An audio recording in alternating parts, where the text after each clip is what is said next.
आज की टॉपिक है प्रीपोजिशन। इसको हिंदी में बोलते हैं संबंध सूचक अव्यय या संबंध वाचक अव्यय, अथवा इसी को बोलते हैं संबंध बोधक अव्यय। क्या है प्रीपोजिशन और इनका क्या अर्थ है, क्या डेफिनेशन है, हम एग्जाम्पल के साथ देखेंगे। पहले ये जान लेते हैं कि प्रीपोजिशन आपके लिए कितना महत्वपूर्ण है। अगर आप क्लास 10th में हैं, अगर आप बिहार बोर्ड का एग्ज़ाम दे रहे हैं, क्लास 10th में हैं, तो क्लास 10th वालों के लिए ये 7 मार्क्स का क्वेश्चन है। मतलब 7 मार्क्स के क्वेश्चन, 7 नंबर के प्रश्न इससे पूछे जाते हैं। और अगर आप क्लास 12th में हैं, क्लास 12th, तो क्लास 12th में इससे कम से कम 6 मार्क्स के क्वेश्चंस पूछे जाते हैं और ये सभी ऑब्जेक्टिव्स होते हैं। ठीक है, 7 नंबर का क्लास 10th में और 6 नंबर का क्लास 6 में। साथ ही साथ क्लास 8 में भी पूछा जाता है, क्लास 9th में भी इससे 4 नंबर का क्वेश्चन पूछा जाता है, और इसी प्रकार से क्लास 11th में भी। यानी क्लास 8 से क्लास 12 सब के लिए, सारी क्लास के लिए प्रीपोजिशन टॉपिक बहुत महत्वपूर्ण है। अब समझते हैं कि प्रीपोजिशन है क्या और प्रीपोजिशन को हिंदी में ये सब जो कहते हैं इसका मीनिंग क्या है। तो पहले समझते हैं इस हिंदी को। प्रीपोजिशन की हिंदी होती है संबंध सूचक अव्यय या संबंध वाचक अव्यय या संबंध बोधक अव्यय। समझते हैं, पहले इधर से देखते हैं अव्यय क्या होता है। अव्यय एक प्रकार का शब्द होता है। कैसा शब्द होता है? तो ऐसा शब्द जिस पर व्याकरण के किसी भी नियम का कोई प्रभाव ना पड़े, क्या कहलाता है? अव्यय। जैसे एक एग्जाम्पल है, मैं भी खाता हूँ। ठीक है, ये कौन सा टेंस का वाक्य है? यह है प्रेजेंट इंडेफिनिट टेंस का। ठीक, अगर इसको हम पास्ट इंडेफिनिट बना दें तो ये हो गया मैं भी खाया, है ना, मैं भी खाया, ये हो गया पास्ट इंडेफिनिट। अगर हम इसको फ्यूचर इंडेफिनिट बना दें तो मैं भी खाऊंगा, है ना, मैं भी खाऊंगा, ये हो गया फ्यूचर इंडेफिनिट। देखिए, ये present indefinite, past indefinite, future indefinite, यानी present tense, past tense, future tense का है। लेकिन तीनों में देखिए सेम है, भी एक ही जगह पर आया है। और साथ ही साथ ये है कि और भी लोग, और भी, जैसे मैं भी आया, लेकिन मैं प्रोनाउन है, लेकिन ये भी शब्द जो है इस पे व्याकरण के नियम का कोई प्रभाव नहीं पड़ता है। क्यों? क्योंकि टेंस बदल गया। पहले वाक्य में प्रेजेंट टेंस है, ये पास्ट टेंस है और फ्यूचर टेंस है, फिर भी पर कोई असर नहीं पड़ता है। भी अपने जगह पर है, मैं के बाद ही तीनों में आ रहा है। ठीक है, अगर इसकी इंग्लिश भी देखें तो ये भी हो जाता है I eat, I also eat, I also ate, और ये आई ऑल्सो, इसमें भी वही बनेगा। यानी यहाँ पे भी ऑल्सो ऑल्सो जो आ रहा है, देखने टेंस में दोनों जगह पे आई के बाद ही आ रहा है। तो इसमें हम ये कह सकते हैं कि जिस पर व्याकरण के नियमों का कोई प्रभाव नहीं पड़ता है वो क्या कहलाता है? वो कहलाता है अव्यय। ठीक, सूचक का मतलब होता है सूचना देने वाला। सूचक का मतलब क्या है? सूचक का मतलब है सूचना देने वाला या सूचना देने वाली। उसी प्रकार से संबंध का मतलब क्या है? संबंध का मतलब है एक प्रकार से गहरा लगाव। ठीक है, गहरा लगाव। यानी संबंध सूचक अव्यय का मतलब होता है ऐसा शब्द जो सूचना दे, किस चीज की? संबंध की। यानी ऐसा शब्द जिससे किसी संबंध के बारे में सूचना मिले। अब इसको देखते हैं, वाचक का मतलब होता है बताने वाला। ठीक है, वाचक का मतलब बताने वाला या बोलने वाला। उसी प्रकार से बोधक का मतलब, बोध का मतलब जानकारी, बोध का मतलब होता है जानकारी, और बोधक का मतलब जानकारी देने वाला। ठीक है, यानी इसका मतलब हो गया ऐसा शब्द जो संबंध की सूचना देता है, या ऐसा शब्द जो बताता है किसके बारे में? संबंध के बारे में। अब इसमें देखते हैं संबंध बोधक अव्यय, मतलब ऐसा शब्द जो जानकारी देता है किस चीज की? संबंध की। अब इसका मतलब क्या हुआ? यानी इसको हिंदी में बोलते हैं प्रीपोजिशन को ऐसा शब्द जो संबंध बताता है। ठीक, संबंध बताता है या संबंध की जानकारी देता है, क्या कहलाता है? उसी को बोलते हैं प्रीपोजिशन।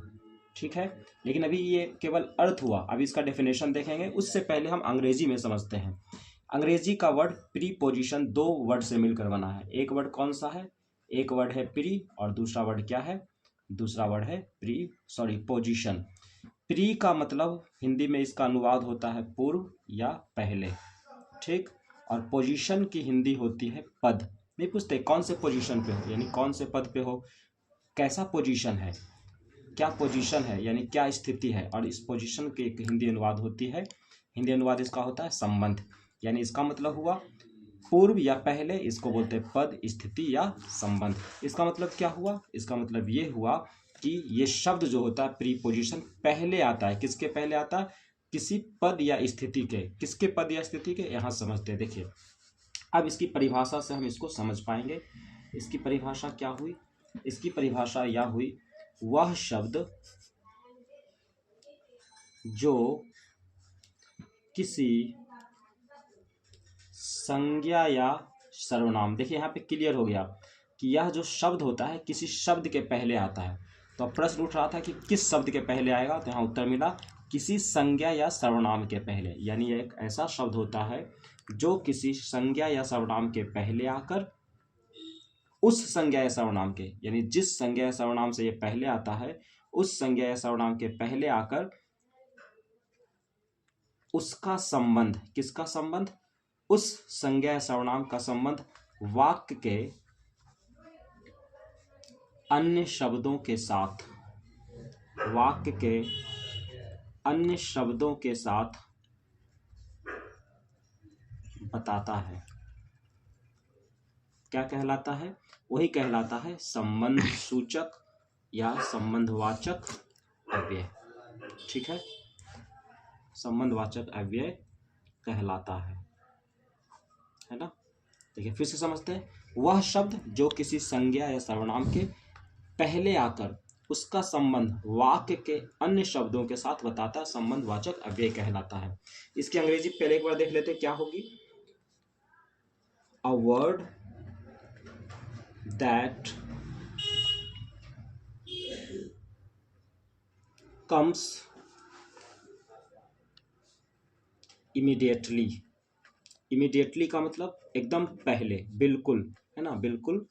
comes पहले आता है, immediately बिल्कुल या तुरंत, किसके? immediately before, comes immediately before के, ये आता है before a noun और pronoun। देखिए यहाँ लिखा हुआ संज्ञा सर्वनाम के पहले, before a noun और a pronoun। a word that comes before immediately या comes immediately before a noun or a pronoun and, और क्या करता है? indicates करता है। indicate मतलब बताता है, दिखाता है या शो करता है, दर्शाता है। and indicates its relationship, its relation, क्या देखते हैं? its relationship with the of that sentence। देखिए इधर से देखते हैं, वह शब्द जो किसी संज्ञा सर्वनाम के पहले आकर या बिल्कुल पहले आकर उसका संबंध, किसका? इसी संज्ञा सर्वनाम का, जिस संज्ञा सर्वनाम के पहले आता है उसके पहले आकर उसी संज्ञा सर्वनाम का संबंध वाक्य के अन्य शब्दों के साथ बताता है, संबंधवाचक अव्यय, संबंध सूचक अव्यय या संबंध बोधक अव्यय कहलाता है। अब इसकी अंग्रेजी क्या हो गई? अ वर्ड, अंग्रेजी में डेफिनेशन है, a word that comes immediately before a noun or a pronoun and indicates its relationship, और दर्शाता है इसका संबंध, जिस संज्ञा सर्वनाम के पहले आता है उसका संबंध दर्शाता है, किसके साथ? विथ द अदर वर्ड्स, अन्य शब्दों के साथ, किसका? ऑफ दैट सेंटेंस, उस वाक्य के अन्य शब्दों के साथ। चलिए एग्जाम्पल से इसको समझते हैं, इसके उदाहरण क्या है। एग्जाम्पल देखिए, पहला जैसे हम बोले जैसा मैं बोलूं कि मेरे सिर के ऊपर एक पंखा है। अब समझिए, इस हिंदी वाक्य को पहले समझते हैं।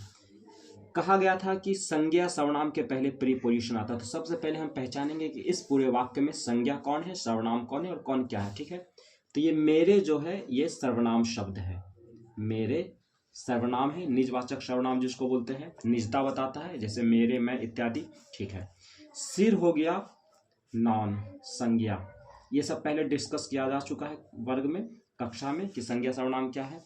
और देखिए के ऊपर, ये के ऊपर क्या है, इसको भी रहने देते हैं। एक क्या है? एक संज्ञा सर्वनाम के बारे में देखिए, पहले देखिए पंखा क्या है, पंखा संज्ञा है, और संज्ञा के बारे में ही बता रहा है कि संज्ञा कितनी है, पंखा कितनी है, पंखा कितना है, एक। यानी संज्ञा के बारे में विशेष बात बता रहा है एक, कि संज्ञा कितना है, एक है, यानी पंखा कितना है, एक। तो पंखा की विशेषता यानी संज्ञा की विशेषता बताने वाला क्या होता है, विशेषण। तो एक क्या हो गया, ये एडजेक्टिव है, विशेषण है, ठीक। और है क्या है क्या है क्रिया है, सहायक क्रिया, यहाँ पे क्रिया आप कह सकते हैं पूरी तरह से, ठीक। अब देखिए, मेरे सर्वनाम, सिर हो गया संज्ञा, एक हो गया विशेषण, पंखा संज्ञा, है हो गया क्रिया, बाकी बचा के ऊपर या ऊपर, ये क्या है। तो देखिए, अभी कहा गया था परिभाषा कि वैसा शब्द जो किसी संज्ञा या सर्वनाम के पहले आए, यानी प्रीपोजिशन संज्ञा सर्वनाम के पहले आता है। यहाँ पे संज्ञा या सर्वनाम को पहले लेते हैं। संज्ञा कौन कौन है, एक तो ये है, एक ये है, और सर्वनाम कौन है, एक सर्वनाम ये है, बाकी ये विशेषण है, तो इसको फिलहाल छोड़ दीजिए, क्रिया है इसको छोड़ दीजिए।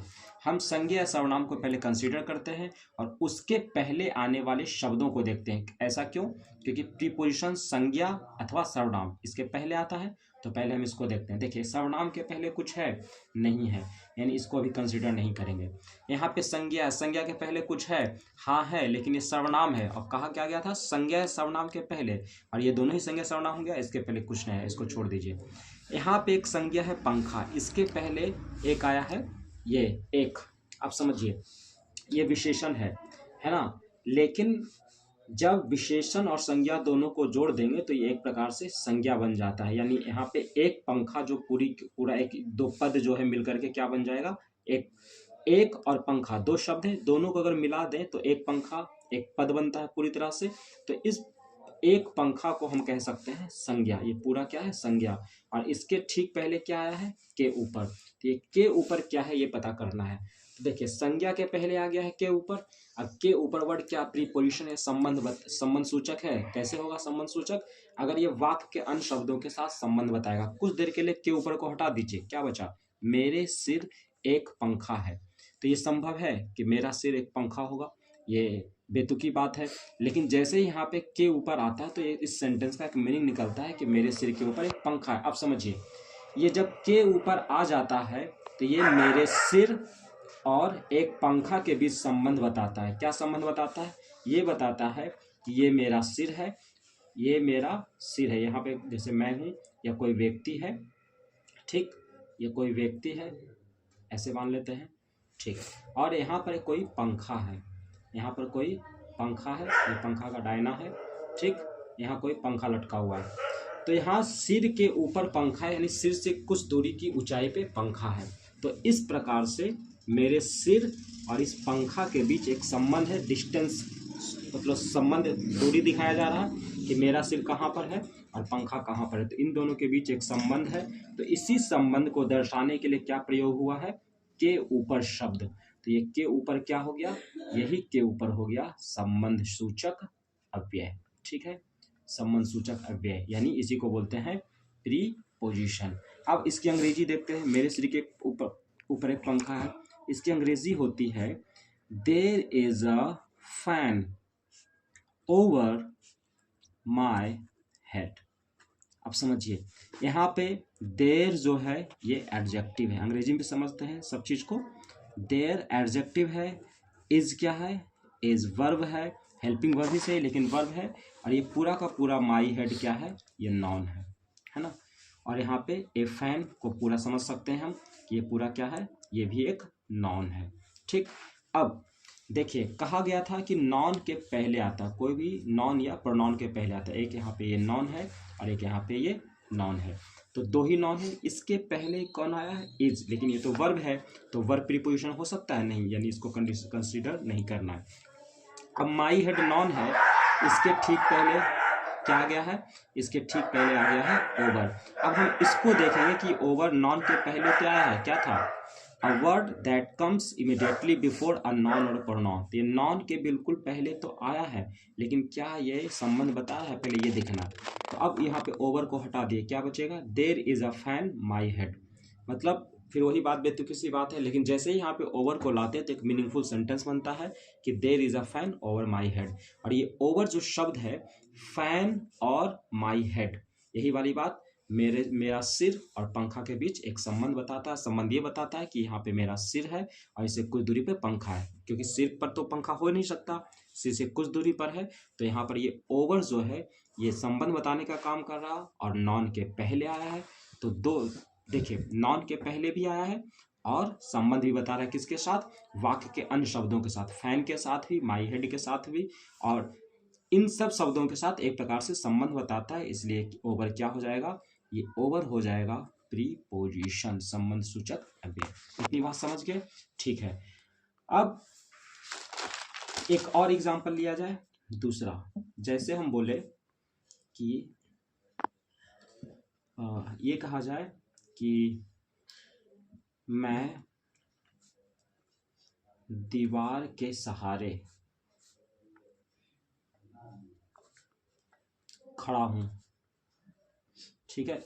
इसका ट्रांसलेशन हो सकता है I am standing against the wall. अब समझिए, यहाँ पे मैं क्या है, मैं है प्रोनाउन, जिसको आप बोलते हैं हिंदी में सर्वनाम, हो गया। दीवार क्या है, दीवार है संज्ञा, है ना। ये सब बताया जा चुका है क्लास में कि कौन कैसे पहचानना है। के सहारे ये क्या है, इसको बाद में देखते हैं, पहले देखिए खड़ा हूं, ये पूरा खड़ा होना ये क्या है, ये है वर्ब, क्रिया। उसी प्रकार से अंग्रेजी में देखिए, ये हो गया प्रोनाउन, है ना, प्रोनाउन, और ये हो गया एम क्या है, ये है वर्ब, और ये भी स्टैंडिंग भी वर्ब है, ये हेल्पिंग वर्ब, और ये हो गया मेन वर्ब, ठीक। अगेंस्ट क्या है, इसको बाद में देखेंगे, लेकिन द वॉल क्या है, द वॉल है नॉन। अब देखिए, प्रीपोजिशन का डेफिनेशन था कि नॉन या प्रोनाउन के पहले, तो नॉन कहाँ पर, प्रोनाउन है, यहाँ पे प्रोनाउन के पहले कुछ है नहीं, इसको कंसीडर नहीं करेंगे। अब यहाँ पे नॉन है, जी हाँ, यहाँ पे नॉन, नॉन क्या है, द वॉल, तो द वॉल के पहले क्या आ गया है, द वॉल के पहले आ गया है अगेंस्ट। तो क्या ये अगेंस्ट जो है प्रीपोजिशन हो सकता है, क्योंकि प्रीपोजिशन डेफिनेशन क्या था, नॉन या प्रोनाउन के बिल्कुल पहले आया, तो नॉन या प्रोनाउन के पहले तो कुछ नहीं आया यहाँ पे, लेकिन नॉन के पहले यहाँ पे आया है। तो हम इसको देखेंगे कि अगेंस्ट संबंध बता रहा है कि नहीं, किसके भी संबंध। तो देखिए, ये I am standing against the wall, यानी दीवार और मेरे बीच कुछ संबंध है, आई और द वॉल के बीच कुछ संबंध है। संबंध क्या है, संबंध ये है कि मैं जो खड़ा हूँ इस दीवार, जैसे ये दीवार है, यहाँ पे कोई व्यक्ति खड़ा है इसी के सहारे फोर्स लगाते हुए, तो मतलब इसके अगेंस्ट में, इसके विरुद्ध में, इसके सहारे खड़ा है, इसके फोर्स के विरुद्ध ये आदमी बल लगा रहा है, अगेंस्ट में इसके बल लगा रहा है, फोर्स लगा रहा है, तो यहाँ पे प्रीपोजिशन लग गया अगेंस्ट। तो ये अगेंस्ट जो है ऐसा शब्द है जो संज्ञा के पहले आया है, और ये अगेंस्ट यहाँ इस वाक्य में आने के बाद वाक्य के अन्य शब्द जैसे आई और द वॉल के बीच संबंध बता रहा है कि आदमी जो है दीवार पे लदा हुआ है या दीवार पे फोर्स लगा रहा है, इसके अगेंस्ट फोर्स लगा रहा है, इसलिए ये अगेंस्ट क्या हो गया, ये अगेंस्ट हो गया प्रीपोजिशन, ठीक है। एटसेट्रा इत्यादि, इस प्रकार से और एग्जाम्पल हो सकते हैं। तो इस प्रकार मैं समझता हूँ कि आप लोग प्रीपोजिशन क्या है, इसका डेफिनेशन, इसका मीनिंग, इसका एग्जाम्पल अच्छी तरह से समझ गए होंगे। अब हम आगे दूसरी वीडियो में देखेंगे कि प्रीपोजिशन और क्या क्या होता है, कैसे समझना है, ठीक है। तो यहाँ तक के लिए बाय, टेक केयर, धन्यवाद।